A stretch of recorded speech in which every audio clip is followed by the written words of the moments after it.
Республиканский зоопарк Орто-Дойду имени Василия Гаврилевича Алексеева. Именно так отныне будет называться известный заповедник республики.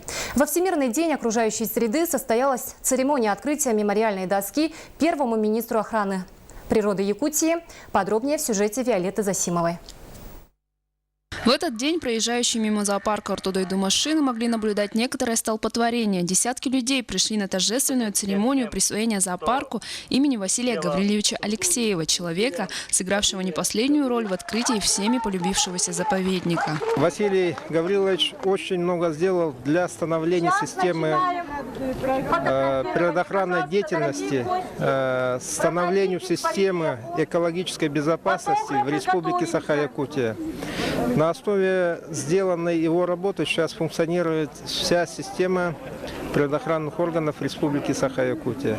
Инициатива присвоения якутскому зоопарку имени Василия Алексеева принадлежала общественным и государственным экологам и нашла отклик в правительстве и лично у Илдархана. У него очень много начинаний, очень много идей было, и много из них претворены в его жизни. В частности, вот тоже зоопарк Орто-Дойду.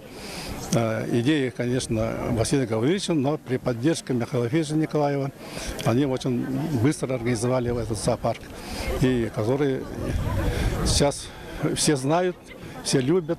Данное мероприятие было не единственным в этот день. Экологи России отмечали свой профессиональный праздник. И в связи с этим на территории республики прошли экологические акции, массовые субботники, посадки деревьев, различные конкурсы и викторины. Виолетта Засимова, Федор Тарасов, НВК Саха, Хангаласский улус.